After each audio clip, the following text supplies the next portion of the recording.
everybody. Thank you so much for joining us. I'm Alina Adams. I'm a history through fiction author. My book, My Mother's Secret, a novel of the Jewish Autonomous Region, came out in November of 2022. And my book, Go On Pretending, just came out on May 1st and is available now.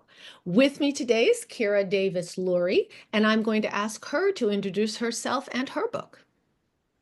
Hi, I'm Kyra Davis Lurie, as you have just heard, and I am the author of the upcoming The Great Mann, which comes out on June 10th.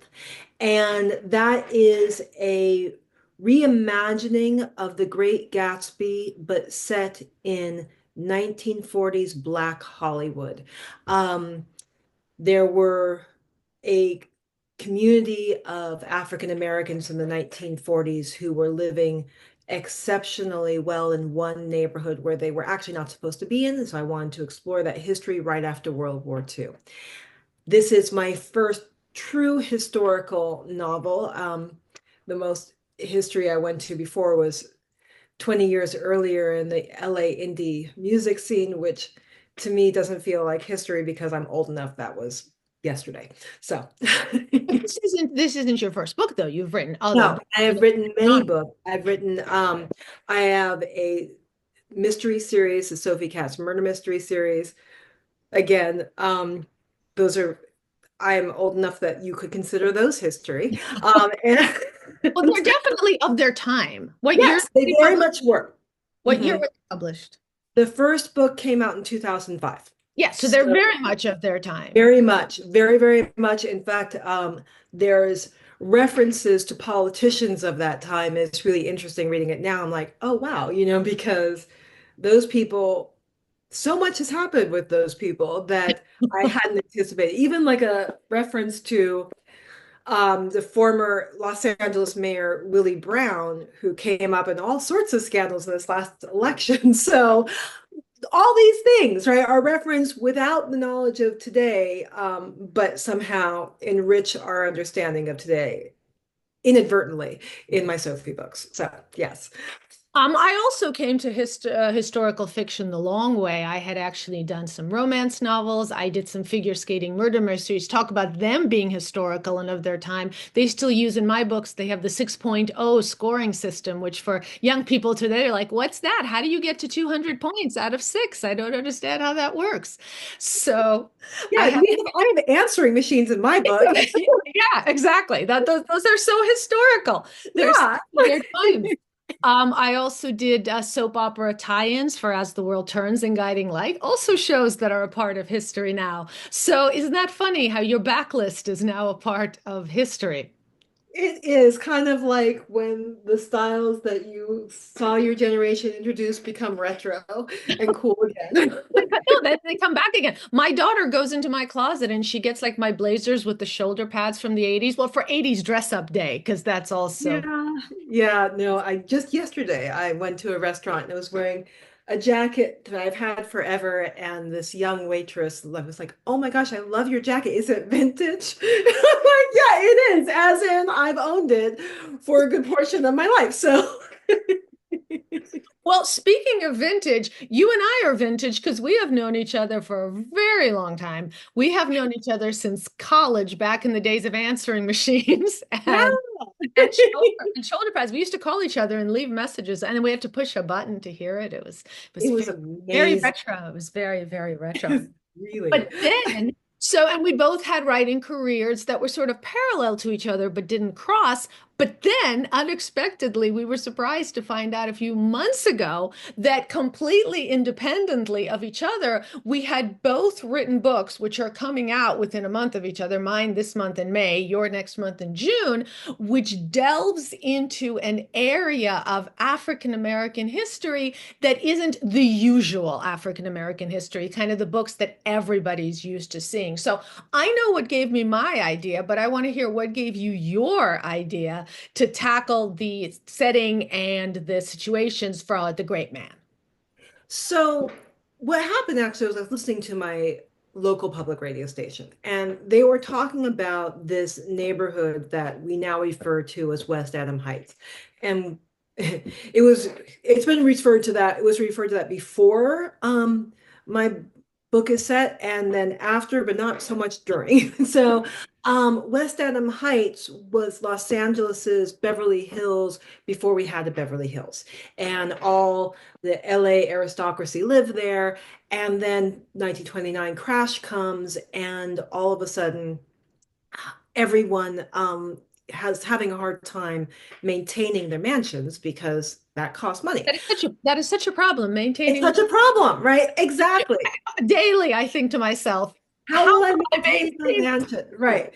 So yes, so then all of a sudden people are looking to sell, and the only people really who had the funds to buy were the newly wealthy African Americans. And as indicated before, many of them came from Hollywood, people who were playing maids and then hiring their own live-in maids. And then there were all these new African American entrepreneurs. The owner of one of the biggest Black-owned life insurance companies in the country, and these people, a hotelier. There was oil moguls and business moguls and such that were just actually exceptionally successful.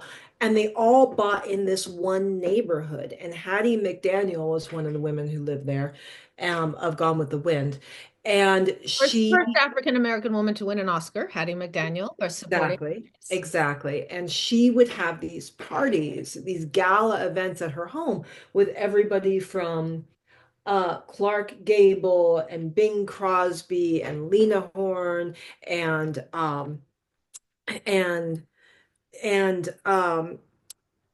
and Billie Louise Holiday, Beavers, Louise like Beavers and Billie Holiday and all these. all those people, right? And Duke Ellington was their entertainment. And She was so I thought, okay, and so they're talking about this world that I didn't know existed, um, in this public radio station, because eventually, yes, we did find a way to destroy it, but there was a long period of time before we did, and I didn't know it existed. And I thought that sounds like Great Gatsby-esque. I mean, this level of luxury and these gala events and all of that. And I thought, well, what if and The Great Gatsby is a book that I absolutely love. And oddly enough, there are these two characters that get one sentence in The Great Gatsby, two black characters, two black that Nick notices in the next car, and he refers to them in kind of like humorous, slightly dehumanizing terms. And but of these two men who have wealth, right? They clearly have wealth, and how funny Nick finds that. And I'm not disparaging The Great Gatsby. I love The Great Gatsby. I love I love The Great Gatsby. Yeah, it's still everybody loves it, a right? generation. It's It's vintage, but it's still. vintage, it's vintage, but it's amazing. But that um that disparagement did stick with me when I first read it. And it made me think, like, well, what if we explored that African American wealth as it actually existed, um, in a real way, not and take the concepts of the Great Gatsby and sort of reapply it to this real world historical setting. So that's the thoughts that this one public radio story brought to me. Then I started digging in, and the more I digged in, the more fascinating the story became. And I didn't write about the destruction of the neighborhood, because everybody just writes about the destruction of Black neighborhoods. I was a big fan of The Watchmen. I was a big fan of Lovecraft County.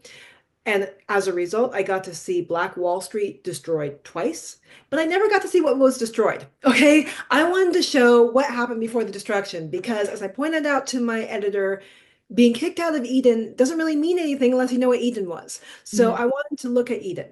And so that's that was the genesis of all this. And I can't tell you, I've never enjoyed or become more absorbed in research than I did for this book. So that's the genesis. Now, you, I learned all sorts of things from your book. Okay. Like you start in like the pre-World War II Spain. And it's That's like, and, Spanish Civil War, which was a right, nice little test run for the world war right, about to come with Franco, and you have in Spain. right. And You go from that to ISIS. So help me. I contain multitudes. I was just saying that to my kids the other day. So with me, the very first historical fiction that I wrote was called The Nesting Dolls. And it was three generations of a Soviet Jewish family in 1930s Odessa, USSR, 1970s Odessa, USSR, and present day Brighton Beach. And the feedback I got from readers was they were really interested in the 1930s section because for obvious reasons, Western Europe gets most of the focus in the 1930s and the 1940s, and people didn't realize what was going on in the Eastern half. I mean, Stalin gave Hitler quite a run for his money in killing his own citizens and everything else. So that's what I heard from people. They were fascinated. So my second book and my first one for history through fiction was called My Mother's Secret, a novel of the Jewish Autonomous Region. And it was about Birabajan, which was literally 20 years before the establishment of Israel as a Jewish state. That great friend of the Jews, Joseph Stalin, created an autonomous Jewish state region on the border of Russia and China.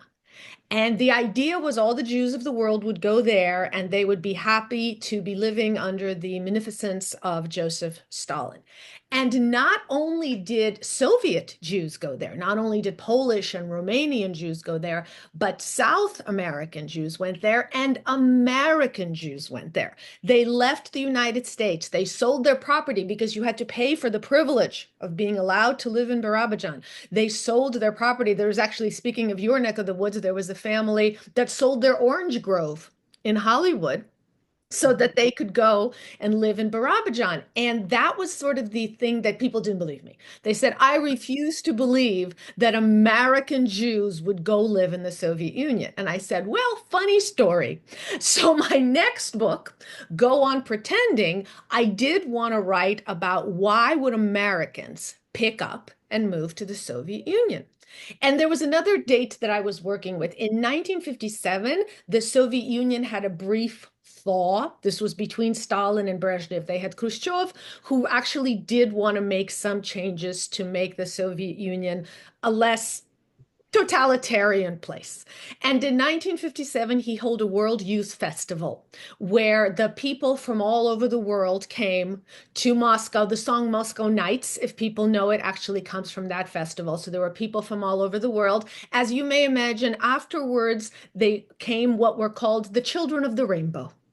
After people left the Soviet Union, the children of the rainbow remained behind. So that was always something I was fascinated by. And I did want to write about that time period. And then I thought, who would be fascinated by a youth festival in Moscow? And I thought, well, what about an interracial couple in the United States in the 1950s who couldn't get legally married everywhere? There were some places where they could, who were certainly not going to face the easiest time of it, even in the most liberal of areas like New York.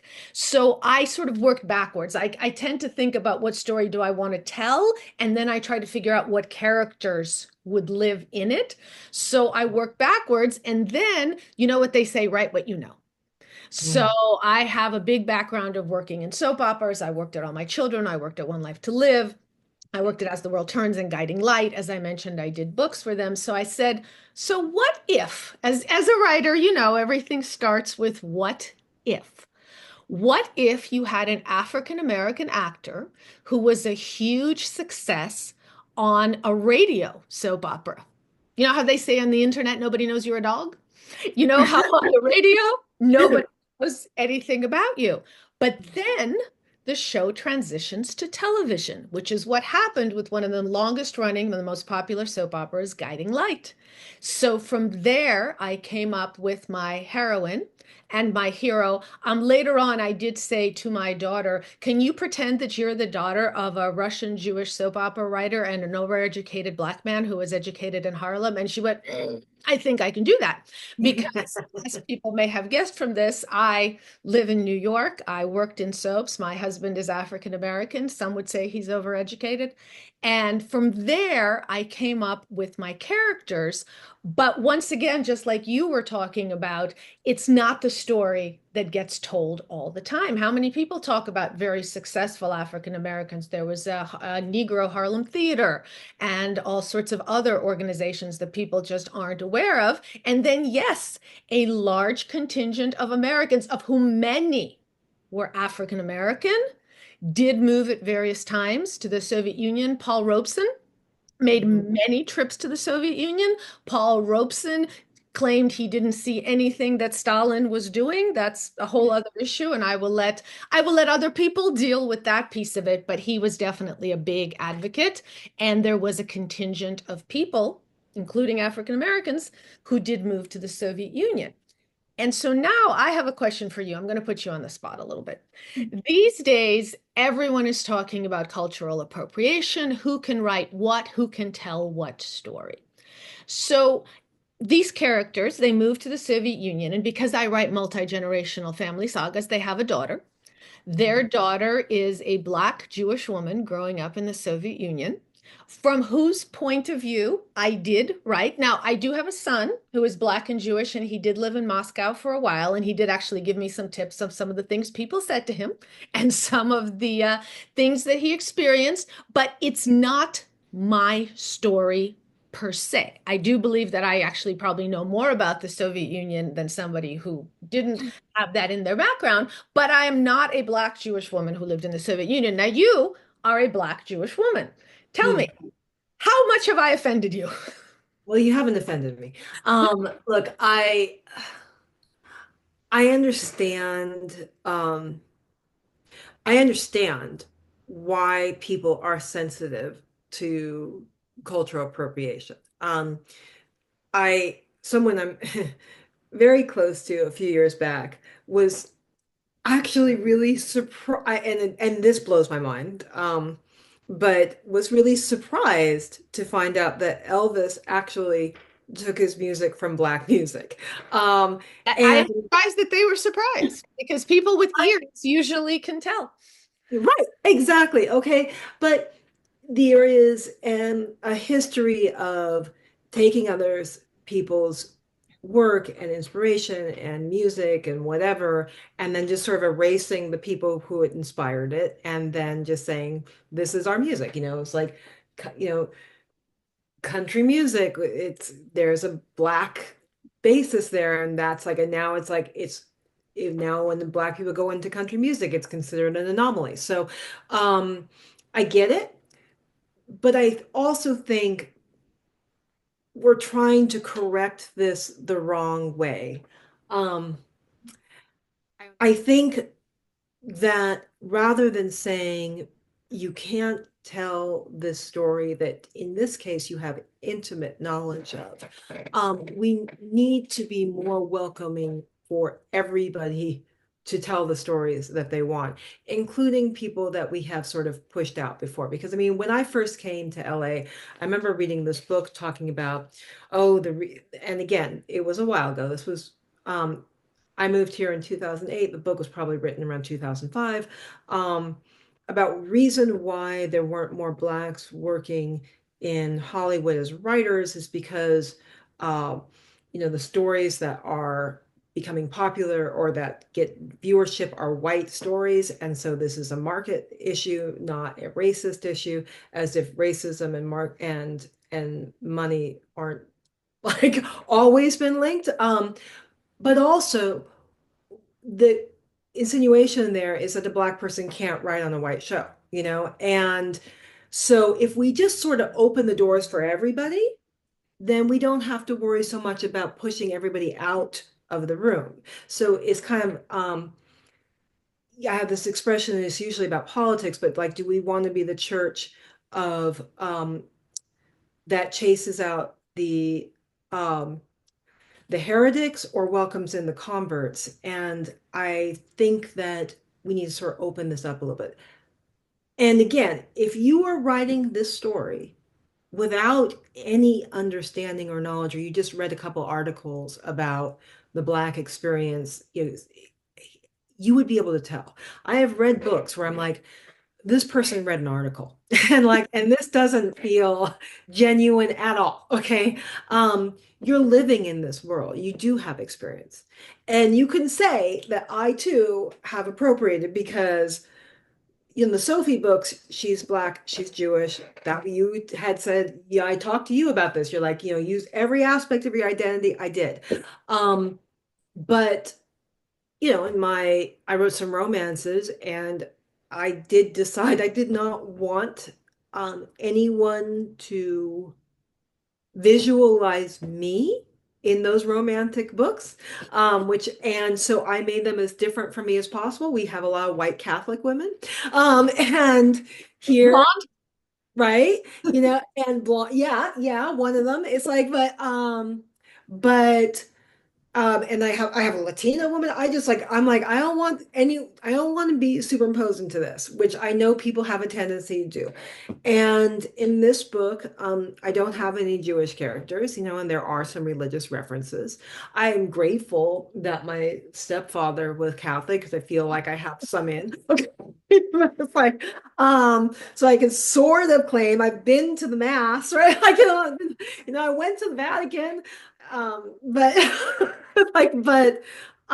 nonetheless, we can't completely stay in our box. I was just thinking about writing a book, writing a book also set in LA shortly before the Mexican American War.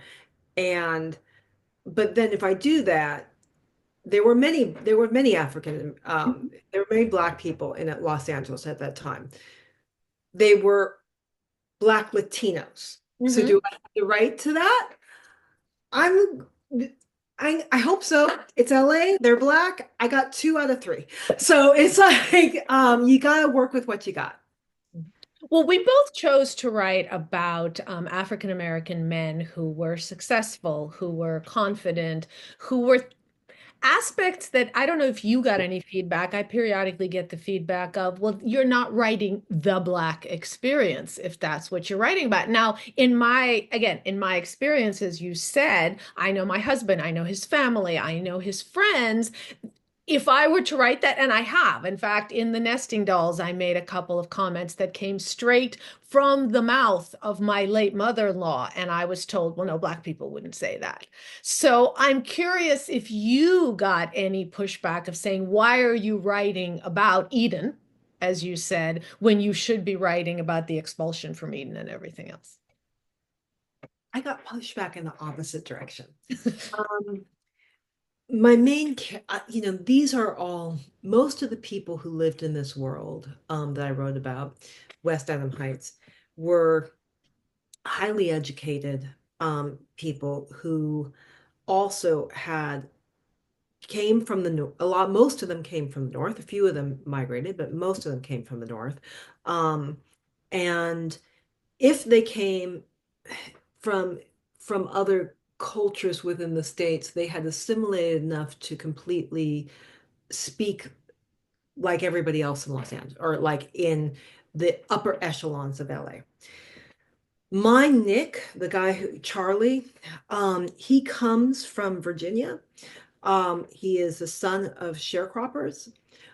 He has just served in World War II, but this is man, he's very, very, very intelligent, exceptionally well read. Um, but he did not get to go to college. Um, so he's in many ways I mean, he has more knowledge than a lot of his college educated friends that he meets when he comes to West Adam Heights. He comes there because his cousin says, "Come on over. It's, This it's is a it's the Great Gatsby. exactly, exactly." Um, but he doesn't have the college education, and he's coming directly from a very different world. So his speech reflects that. And he's speaking in a slang. And this is an all black book. Everybody in the book, with very, very, very few exceptions, is black. Um, most of them speak a certain way. Charlie speaks differently.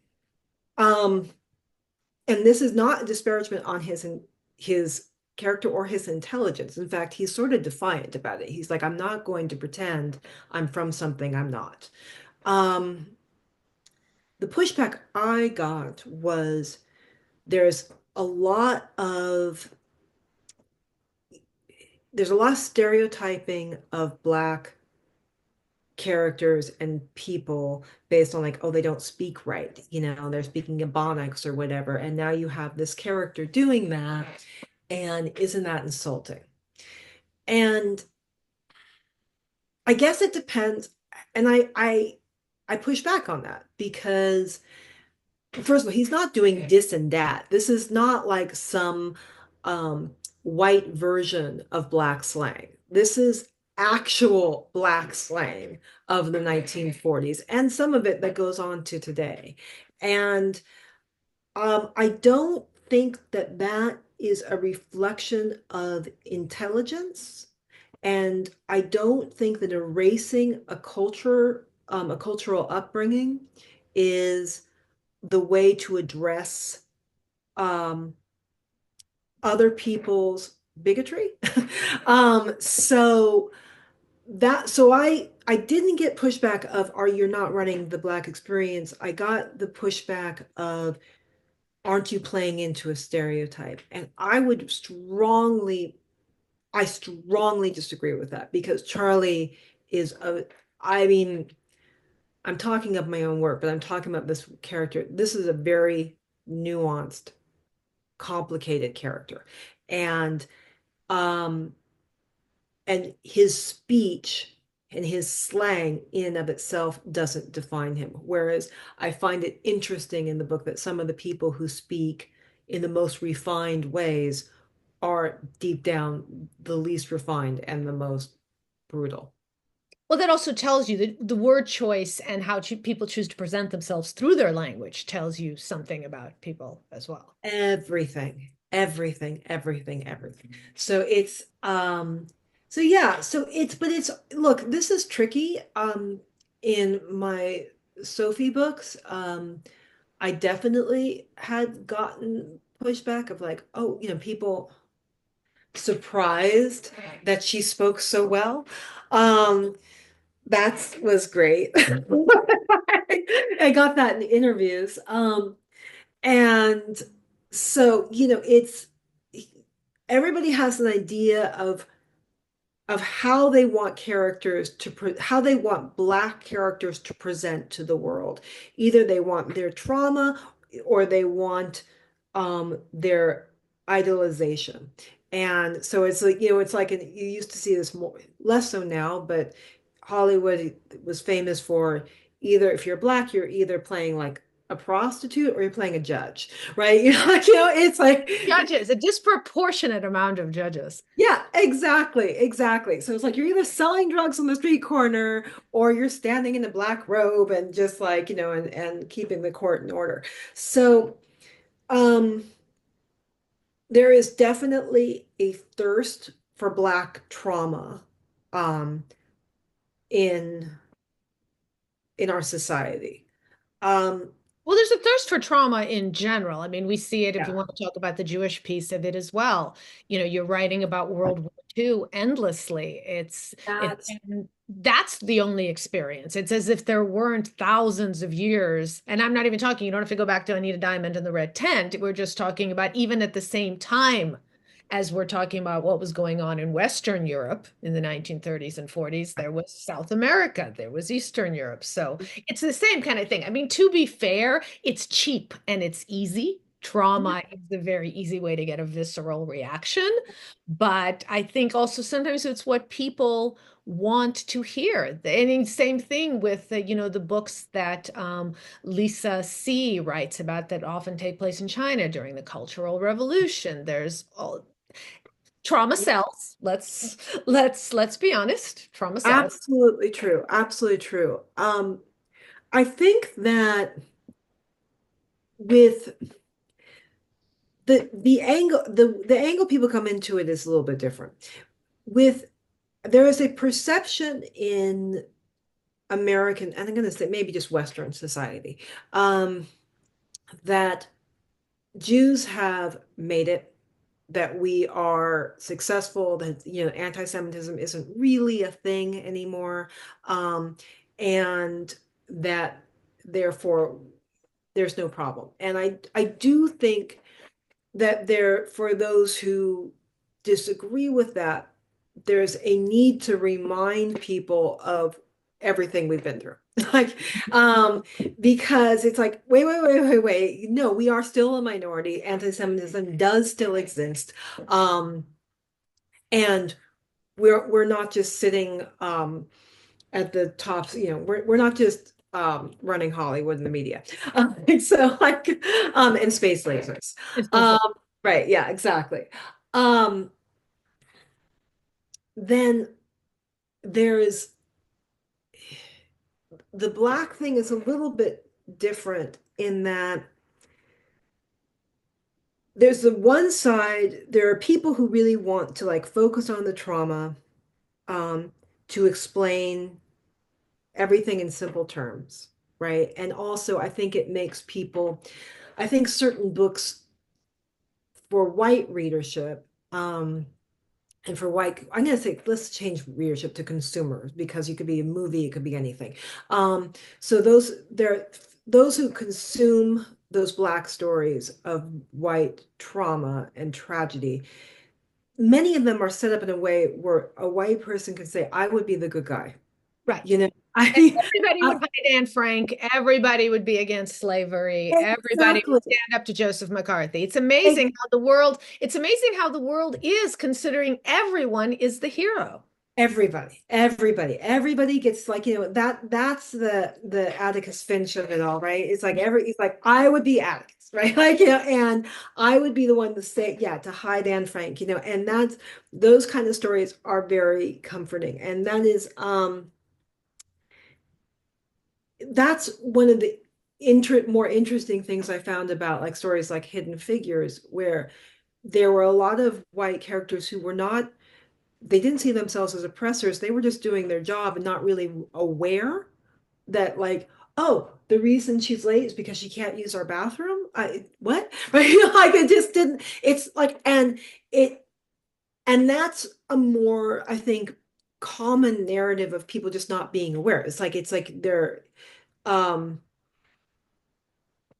people were aware the Nazis were in Holland, obviously. Okay, but what could be done, and and what could be done when you're thinking about your own children, that's a more complicated story. I don't know that everybody would be Well, hiding, and it's unfair to hold everybody to that standard. The fact is, Exactly. it's Exactly. that's why it makes those stories so unique, is I think because deep down people know they wouldn't. They like Right. to believe they would have, but they know they wouldn't have. And I think that's what those stories is reading. It's like reading about Superman and Batman. You're not going to be them either. And that's something I really appreciate about your book too, is that you have scenes in there where the racism, that like your first black male character Jonas comes into, some of it is just institutional. It's just the way things are set up. It's not people necessarily um, actively looking to degrade and and punish this person for his existence. It's just people trying to make a successful soap opera. Yeah. Um, and so it changes it's a much more realistic, I think, picture of what society was and is, where sometimes there's just a practicality aspect to it. Um, and I mean, this is a different story, but I was listening to this woman. She was talking to Adam McKay about why aren't there more movies and stuff dealing or at least addressing climate change. And he says, well, because the studios, they don't see the angle, they don't see that this is something that's going to get any interest. If you want us to do that, you have to change the news coverage. I'm like, it's like, and we can't just, and so this is not, we're not here trying to not talk about it. We can't get it greenlit. We can't get it greenlit because you have a society that is not in tune with this. So help us out. Um, that's that's more how things are. And that's how you reflect. And it's like, and it is something we have to overcome, but let's look at it realistically. And I really did feel like in your book, you do. And I really appreciate that. So, Thank you. So, my book, which is Go On Pretending, which is out now, is out from History Through Fiction. We are on the History Through Fiction podcast. So, let's talk about what's history and what's fiction. Because in my book, I feature real people, just like you do in yours.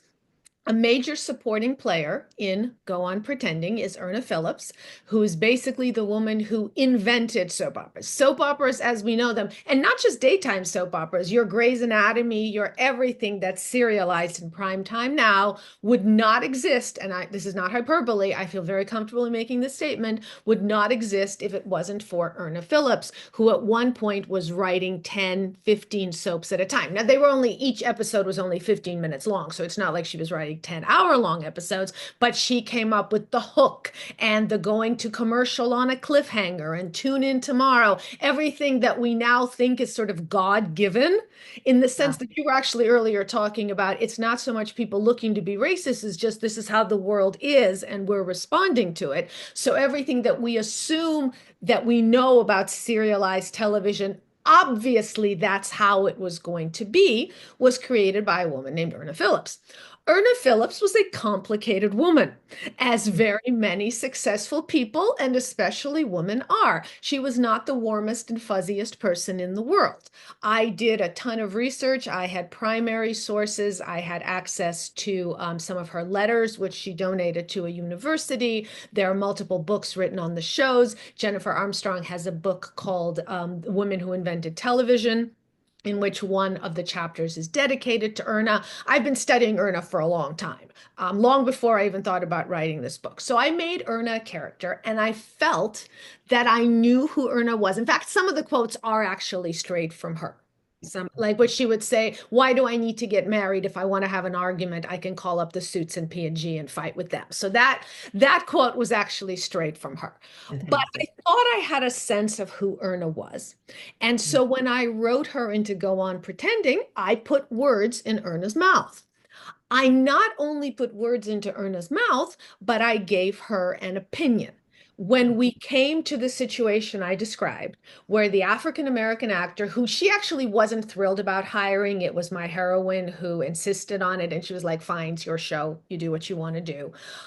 She was fine with that as long as it was successful. I remember selling tickets, getting people to watch, making a soap opera. But then when it's time to transfer to TV, Erna really wanted to happen. In fact, she paid for the first television pilot out of her own pocket so she could show P&G the proof of concept, how it would be successful. So everything was riding on this. And she was a woman who had a lot of pride and her reputation was important to her. So everything was riding on the successful transition of guiding light from radio to television. She was not going to let her underling's boyfriend underline this. So I put words in Erna's mouth saying, this is not going to happen. We're not going to do this. Once again, it wasn't a case of Erna waking up in the morning and deciding I'm going to be racist. In fact, her shows were incredibly progressive for their time in that she didn't just have sort of middle American white bird characters. She had an Orthodox Jewish character on the radio in the 1930s. She had different ethnicities. She acknowledged that there were different ethnicities in America. So, in her own way, she was very, very progressive. But this guy was not going to derail her dream of moving the guiding light to television. It was a purely practical concern. But I made it up. I have no record of Erna Phillips going on the record of this topic one way or the other. I suspect I know how she would have felt, but I made it up. It's history through fiction. And in Yeah. your book, in The Great Mann, I also am reading conversations that Hattie McDaniel and Louise Beavers and Duke Ellington and all of these people are saying things that they probably would have said. And in fact, maybe in your case, it also was, some of them were direct quotes, but we're putting words in the mouths of real people. Are we allowed to do that? So for me, I decided my rule would be I wouldn't give these people flaws that I didn't have them evidence of having. Okay, if I could just do that, I I'd be okay. I know um, there's a scene where you have the some of the in West Adam Heights, the black business moguls did not like the black Hollywood elite. They felt that they were taking these really demeaning roles that were undermining the whole race. And then the black Hollywood elite felt that they were being judged for just taking the only work available. Um, Now, and that they were trying slowly but surely to change things, right? That was their explanation. Um, I was able through my research to find letters written by the some of these business moguls to the president of the NAACP saying pretty demeaning things about these Hollywood people who are living in the neighborhood. Okay. So I, while the words may be different, I know the sentiment was there. I don't know that they actually had a head-on-head confrontation. That part, that's me, right? But I know what they were feeling because I've seen some of Hattie's letters and I've seen some of these business moguls letters. And so I know the sentiment was there, right? There are a few things in there that are direct quotes, because they're just too good not to use, right? And but yeah, I am sensitive to it. I was just reading this book and I feel exceptionally guilty because the worst thing you could do is give you to tell you I remember a title and I don't remember the author, which is so bad. But as an author, that's so bad. But it's a literary fiction book called The Cemetery of Untold Stories. And it's about an author who has told all these historical fiction stories and then decides some of them she can't bring herself to tell, right? And you kind of go into the consciousness of, I'm not quite sure, you're not really quite clear if it's ghosts or it's actually these characters sort of talking to each other about some of them. Like, we want our stories told, but then is it a different kind of death to have your story taken from somebody else and reappropriated and reconstructed for their benefit instead of yours? Is that a death in and of itself? And if it is, I've killed a whole bunch of people. Okay. As have I. I feel like that this has gone from a vintage conversation to a serial killer conversation. Yeah, it's hard. I think that you do your best to accurately convey the essence of somebody through genuine research. I do object unless you are being really obvious about it. Like I am now, I reckon, like, okay, Lincoln was not a vampire slayer. Okay. I've seen research to that effect. Yeah. Yeah, exactly. I feel like if you go out and say we're doing Jane Lincoln, Austen, from what I hear. right, right. Okay, so when you say that, I feel like everybody kind of understands what you're doing and we're good. Okay. um, but if you're not being like wink wink at the audience, we know he didn't kill vampires. um I do think you have to at least really dig into the research and try to convey the accurate essence of someone. I don't think it's right to completely change someone's personality or intent, because whether we like it or not, um the historical figures are remembered through their books and Hollywood representation. Okay. It's like that's just what it is. It's like for a lot of people, when they're thinking about Nelson Mandela, they're thinking about the movie. Okay. And so if you completely skew it, um, you're changing history. And I'm not comfortable with that. But if you're taking the essence of the person and putting some words in their mouth, that's art. That's what we do. That's history through fiction. If I History fiction. Exactly. so Exactly. So my history through fiction novels, My Mother's Secret, a novel of the Jewish Autonomous Region, is out since November of 2022. Go On Pretending, which features and soap operas and a Soviet Union World Youth Festival. And as you mentioned, ISIS. We end up in Rojava, which is a fascinating region in Kurdistan. That book is out right now in May. It is available wherever books are sold, including on the History Through Fiction website. And your book, The Great Man, comes out. On June 10th, and that's going to be available wherever books are sold. Um, and I welcome readers' input on that. If you want to contact me through one of my social medias, I would love to hear what you all think of it. So, Thank you, Kyra. Thank you so much for being here. And thank you, History Through Fiction, for hosting us. thank you, History Through Fiction.